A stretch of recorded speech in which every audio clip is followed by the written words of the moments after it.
L'Apologie de Socrate, traduction et notice par Maurice Croiset. Notice. Premièrement, Socrate, son rôle, ses accusateurs. En l'année 399 avant notre ère, une accusation capitale fut intentée à Socrate. Elle entraîna sa condamnation et sa mort. Il avait alors 70 ans et quelques mois. C'est à cette accusation qu'est censée répondre l'Apologie composée par Platon. Pour la bien comprendre, il est indispensable de se représenter exactement quel avait été le rôle de Socrate parmi ses concitoyens. Né à Athènes en 470-469 avant Jésus-Christ, il était fils d'un ouvrier sculpteur nommé Sophronisque et d'une sage-femme, Phaénaréthée. Jeune homme, il exerça quelque temps le métier paternel. Mais son esprit vigoureux et subtil, curieux de savoir, rompit bientôt sa chaîne. Ayant achevé et perfectionné de son mieux sa première éducation, il sentit le besoin d'aller plus loin. Abandonnant toute profession, résigné à vivre pauvre, sacrifiant tout à la passion généreuse qui le dominait, il étendit ses connaissances et se mit à méditer. Athènes était alors le lieu d'élection de la pensée. Le commerce des manuscrits y était plus actif que partout ailleurs. On y avait plus de facilité qu'en aucun autre lieu pour lire les œuvres qui avaient déjà signalé en Grèce les débuts de la science et de la philosophie. En outre, à partir du milieu du siècle, surtout, les hommes remarquables y affluaient des diverses parties du monde grec. Anaxagore venait s'y fixer vers 460 et y publiait son traité de la nature. Puis, ceux qu'on appelait sophistes, c'est-à-dire les savants qui faisaient profession d'enseigner leur science, y donnaient des conférences retentissantes qui passionnaient la jeunesse et qui partageaient l'opinion. Si le prix élevé de leurs leçons ne permettait guère qu'aux riches de les suivre, il était facile du moins à un esprit curieux et attentif d'en recueillir les échos. C'est ce que Socrate ne manqua pas de faire.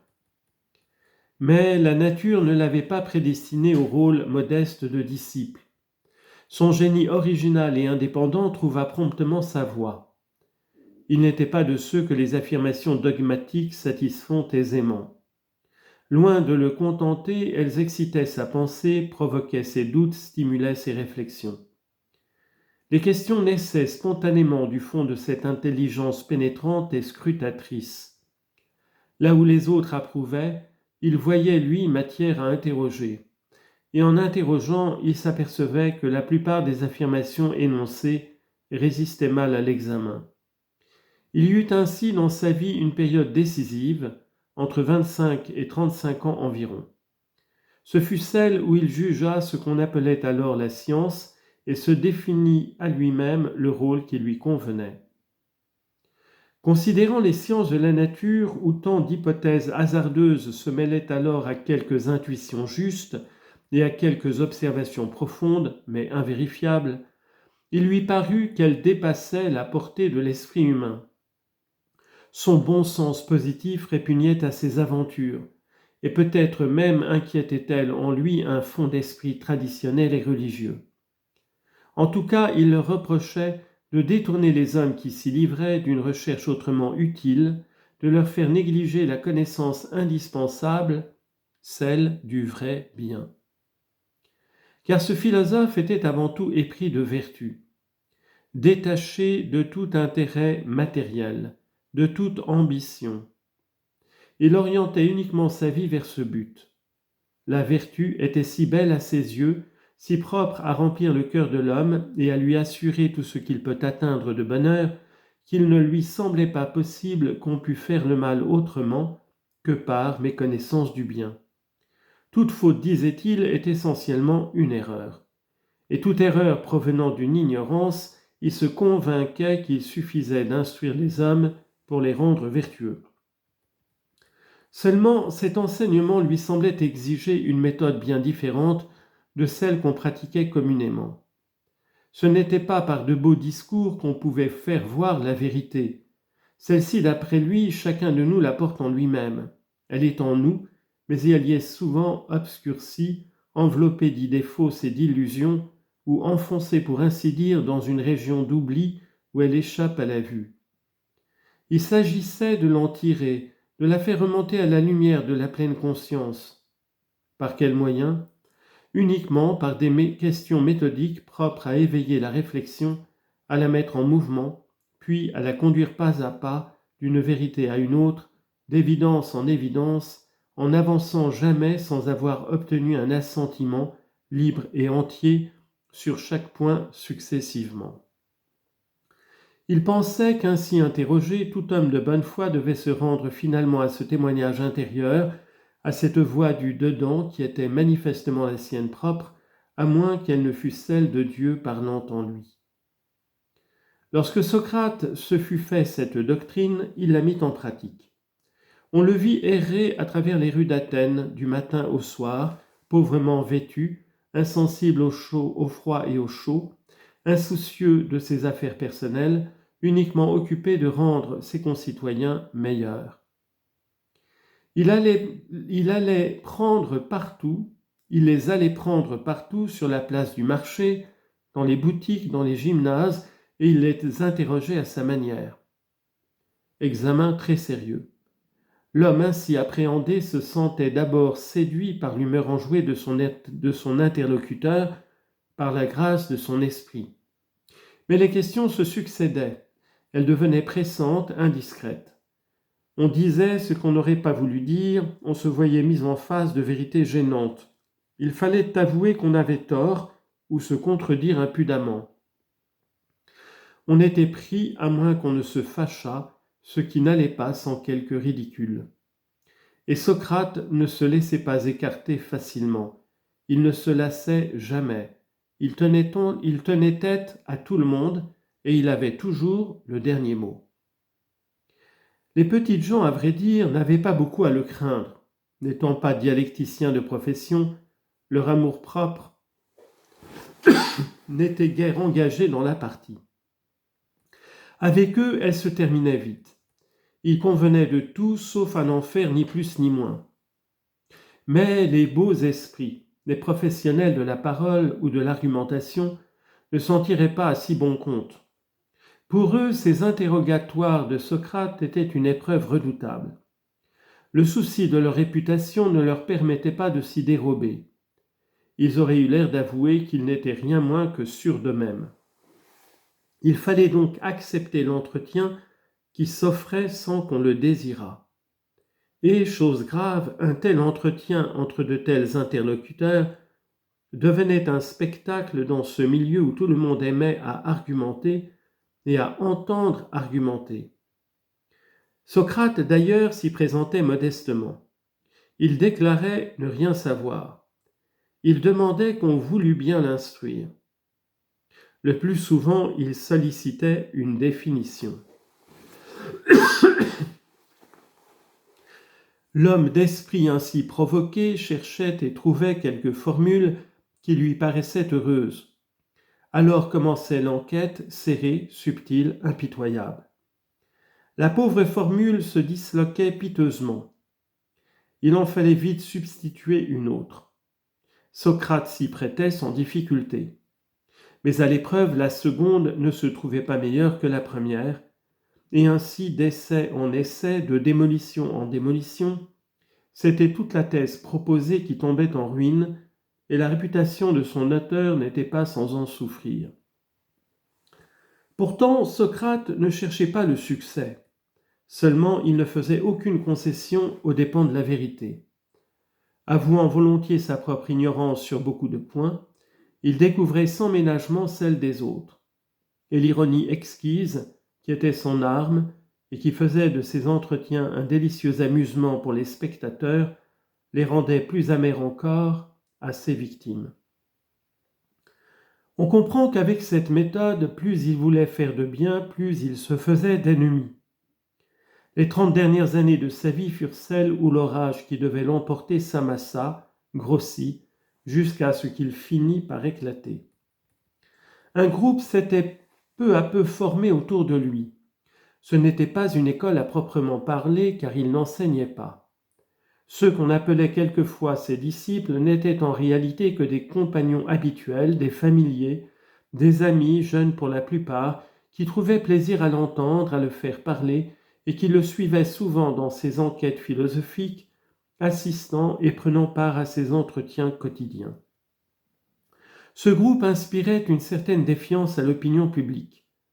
Elle n'en aimait pas l'esprit critique qui s'attaquait aux personnes et aux choses. D'ailleurs, on connaissait mal les idées qui les prédominaient, car Socrate n'avait rien écrit. On devinait toutefois que ces idées n'étaient pas celles de la foule, ni en morale, ni en politique, ni en religion. Bien peu de gens auraient pu dire exactement en quoi elles différaient. Elles n'étaient formulées nulle part. On n'en était pas moins persuadé qu'elles s'en écartaient sensiblement sur plusieurs points. En matière religieuse, on soupçonnait les compagnons de Socrate de tendances hétérodoxes. En politique, on les tenait pour des mécontents. Et surtout, ce qui apparaissait clairement à tous, c'était que l'enseignement de Socrate tendait à modifier profondément les directions traditionnelles de la vie. Tout honnête Athénien estimait que le but d'une activité raisonnable était de conserver son patrimoine ou de l'augmenter. Ainsi le voulait la sagesse traditionnelle, celle qu'on se transmettait de père en fils. Et l'on répétait que sans le travail assidu, sans la bonne économie, sans l'attention incessante donnée aux intérêts matériels, il était impossible d'y réussir. Or Socrate contredisait tous ces principes. Il combattait l'attachement aux richesses, il les méprisait lui-même et enseignait à les mépriser. Il orientait l'activité des esprits vers la discussion, et par là même il semblait qu'il les détournât du travail vraiment profitable. N'y avait-il pas dans ces exemples et ces discours, qu'il le voulût ou non, une protestation contre la coutume, une critique des leçons communément données par les parents à leurs enfants ? D'autre part, l'influence puissante que le maître exerçait sur son jeune entourage n'était pas sans exciter certaines appréhensions. Ce donneur de conseils ne risquait-il pas de prendre sur la jeunesse une autorité qui pourrait ne s'accorder ni avec les désirs des parents, ni avec l'esprit même de la Constitution ? Ces inquiétudes que l'on se communiquait, ces soupçons qui grossissaient en se répandant, s'ajoutaient au ressentiment personnel de quelques-uns. Ainsi se formait un état d'esprit fort dangereux pour Socrate. Il suffisait pour le perdre qu'un homme malveillant et habile se rencontrât qui saurait en profiter. À vrai dire, il avait été attaqué publiquement depuis longtemps. Les poètes comiques l'avaient mis en scène dès qu'il avait attiré sur lui l'attention publique. Le plus illustre d'entre eux, Aristophane, dans sa comédie des Nuées que nous possédons, avait fait de lui en 423 une caricature satirique qui le représentait comme un impie et un charlatan. On y voyait un Socrate de pure fantaisie, versé dans la philosophie ionienne, adonné à des recherches astronomiques et météorologiques, substituant aux dieux anciens les forces de la nature, enseignant les plus dangereux artifices d'une rhétorique sans scrupules, méprisant la morale et les lois, et finalement sous son influence, un fils qui insultait et maltraitait son père. La pièce, il est vrai, n'avait pas réussi. Mais pour qu'un jeune poète à l'affût du succès en eût conçu le plan, il fallait que le vrai Socrate fût alors bien méconnu du public. Et si dans les années suivantes nous ne voyons pas se renouveler d'attaques aussi violentes, nous pouvons constater cependant, soit chez Aristophane lui-même, soit dans les fragments encore subsistants d'autres poètes comiques, que la satire était loin de désarmer. Sans exagérer son influence, on peut admettre tout au moins qu'elle contribuait pour sa part à entretenir dans le public des préjugés fâcheux, des dispositions défavorables à l'homme qui en était l'objet. Ce furent ces sentiments que sut mettre à profit en 399 Anytos, un des hommes qui dirigeait alors la démocratie. Quels motifs personnels firent de lui un ennemi de Socrate ? Nous l'ignorons. Le rôle que Platon lui fait jouer dans son Ménon donne lieu de croire qu'il s'était senti blessé par les jugements trop libres de Socrate sur les chefs du parti populaire. Il ne paraît pas douteux en tout cas qu'il n'ait été le véritable auteur de l'accusation. Toutefois, il la fit déposer par un certain Mélétos, jeune homme sans grande notoriété et poète tragique sans talent. Et ce fut ce Mélétos qui en prit la responsabilité. Probablement, Anytos, incertain du succès, ne se souciait pas de courir en personne les risques sérieux d'un échec. C'est pourquoi il se choisit un complice qui consentit à jouer un rôle dangereux, mais tentant pour sa vanité. Tous deux s'adjoignirent un orateur de quelque renom, dont l'influence et le talent spécial pouvaient leur être utiles. Il s'appelait Lycon. À eux trois, ils combinèrent l'accusation la plus propre à perdre Socrate.